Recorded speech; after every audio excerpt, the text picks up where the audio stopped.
Hola, soy la guía turística Sandy. En este día te mostraremos lo maravilloso y espectacular que puede ser tu visita a este recinto llamado Teotihuacán.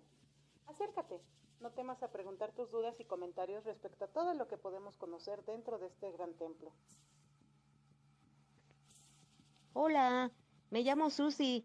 Muchas gracias por ser en este día nuestra guía. Tengo muchas dudas, además de ser una ciudad enorme. ¿Qué significa Teotihuacán? Te cuento, Susi. Teotihuacán significa lugar donde los dioses han nacido o ciudad de los dioses en el dialecto náhuatl.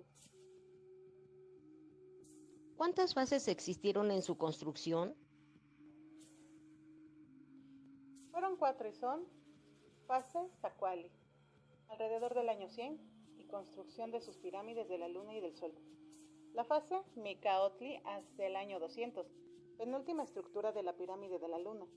La fase La Mimilolpa, entre los años 300 y 400. Y la fase Metepec, entre los años 700 y 750, conocida más por la decadencia. ¿Cuál es su ubicación geográfica?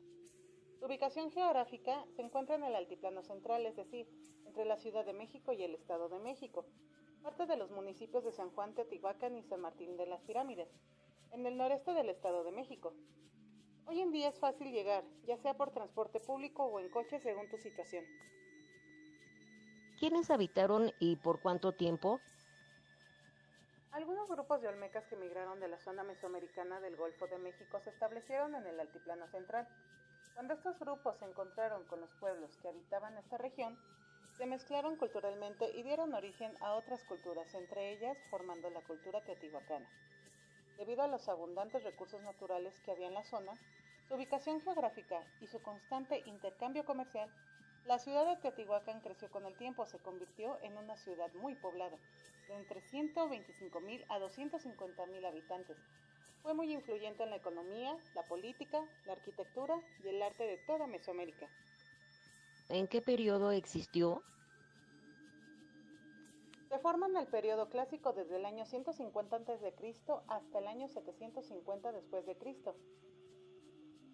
¿Qué caracterizó a esta cultura de otras? Se caracterizó por sus enormes templos, además de que se considera como una de las primeras grandes ciudades de América. Fue un centro urbano complejo con una gran cantidad de habitantes, y se calcula que en su periodo de apogeo habría tenido entre 85,000 y 200,000 habitantes. Existen evidencias que muestran la convivencia de personas de distintos grupos étnicos de la ciudad. ¿Cuáles fueron sus aportaciones principales? Sus principales aportaciones fueron la arquitectura basada en el talud y tablero, el uso del nixtamal, la monopolización de la obsidiana y su sistema de riego y canales de desagüe, así como la construcción de plataformas para sus sacrificios en honor a sus deidades. ¿Cómo era su economía? Teotihuacán fue una importante ciudad comercial gracias a su abundante producción agrícola y a los yacimientos de obsidiana. La dominación de Teotihuacán se extendió a muchas zonas de Mesoamérica. Unas estaban bajo su autoridad directa y otras pagaban tributo. La influencia cultural fue fuerte y se advierte en las áreas del Golfo de México, Oaxaca y la región maya.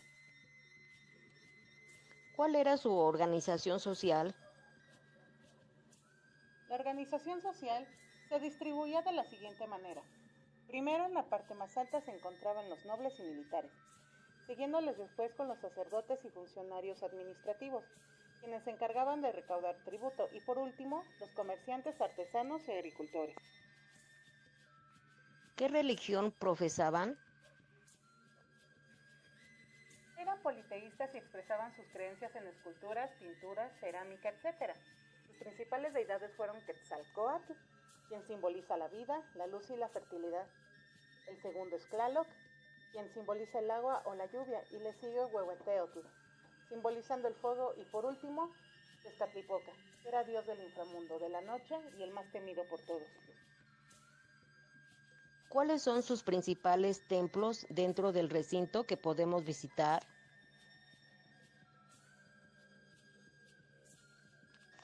Sus principales templos fueron Pirámide del Sol, Sus medidas son 65 metros de altura por 224 metros de ancho y 220 metros de longitud. Es la edificación más grande de Teotihuacán y una de las más grandes de Mesoamérica. Inició su construcción en la etapa Zacuali, cuando Teotihuacán comenzó a desarrollarse como principal ciudad de Mesoamérica. En la cúspide había un templo y una estatua de un ídolo de grandes proporciones. La siguiente es la pirámide de la Luna, de 43 metros de altura y 18,000 metros cuadrados de base. Esta se encuentra en la parte norte de Teotihuacán y su contorno imita el Cerro Gordo, llamado en náhuatl Tenan, que significa madre o protector de piedras. Es la segunda edificación más grande de Teotihuacán, después de la Pirámide del Sol. Frente a esta pirámide está la Plaza de la Luna, que contiene un altar cerca y una original construcción con divisiones internas, conformada con 4 cuerpos rectangulares y 4 en diagonal, formando un modelo que recibe el nombre de Cruz Teotihuacana. La siguiente es la Pirámide de la Serpiente Emplumada o Quetzalcóatl. Es el tercer edificio de mayor envergadura de Teotihuacán, una antigua ciudad mesoamericana cuyas ruinas se encuentran en México. El edificio consta de 7 cuerpos de talud tablero y fue decorado con esculturas que representan a la serpiente emplumada, una de las deidades más antiguas e importantes de los pueblos mesoamericanos. Este edificio fue descubierto en 1918 durante las excavaciones realizadas por Manuel Gamio. Estaba cubierto por la plataforma adosada. Las esculturas que cubrían los lados visibles del templo fueron destruidas intencionalmente, mientras que la fachada fue cubierta por una nueva estructura que permitió su conservación. En el templo de la serpiente emplumada fueron descubiertos más de 200 personas que fueron sacrificadas, y bajo él hay 2 tumbas que fueron saqueadas durante la época prehispánica, y por esta razón, los especialistas opinan que el edificio es una representación de Tonacatépetl, la montaña sagrada de la mitología mesoamericana, que constituía el centro del universo y de donde provenía el mantenimiento de los animales. El siguiente es el Quetzalpápalotl. Quetzalpápalotl es un complejo de ruinas localizado en Teotihuacán. Se conservan algunos murales en la estructura del edificio. La entrada principal está en la Avenida de los Muertos y está al suroeste de la Pirámide de la Luna. Fueron construidas alrededor del 450 al 500 después de Cristo. Estos edificios fueron construidos sobre estructuras aún más antiguas, del 250 al 300 después de Cristo. Debido a la ubicación del palacio y la calidad de su arte, se cree que el complejo era el hogar de un sacerdote de alto nivel o de otra persona de rango importante. El complejo pudo haber sido utilizado para propósitos ceremoniales. Su nombre proviene de las esculturas de pájaros mitológicos en los pilares del patio, y viene del náhuatl quetzali, pluma preciosa, y papalotl, mariposa. Ahora viene la Calzada de los Muertos. Posee 45 metros de ancho y más de 4 kilómetros de longitud en dirección de norte-sur, atravesando toda la ciudad de Teotihuacán. Está rodeada de la plaza oeste y conjuntos habitacionales, escalinatas y complejos ceremoniales. Cosmológicamente se le considera una fiel representación de los 4 puntos cardinales a esta calzada con todo lo que la rodea. Actualmente existe un museo donde se conservan las obras más representativas de la cultura en sí, llamado Museo de la Cultura Teotihuacana. ¿Tenían campo para juego de pelota? Aunque el juego de pelota se tiene identificado en civilizaciones antiguas, como los olmecas y también como los mayas, los teotihuacanos eran nacidos practicantes de este deporte, también llamado tlachtli, que trataba de meter una bola de caucho en un aro en un muro. ¿Cuáles fueron los instrumentos musicales más destacados dentro del periodo teotihuacano? El aporte más importante de esta antigua civilización fueron las flautas de 3 tubos, que permitirían al ejecutante tocar la melodía y 3 voces con un solo instrumento, además del zacatán y del tuncul, utilizados para las percusiones, así como los caracoles, sonajas y ocarinas. ¿Celebraban el Día de Muertos? ¿Cómo? En estos ritos, el sumo sacerdote de la ciudad celebraba una ceremonia en las casas de los ciudadanos más notables, ya fueran nobles, príncipes o reyes, porque en aquella época se enterraban a los muertos en las mismas viviendas, en el subsuelo de las casas. ¿En qué año fue su decadencia?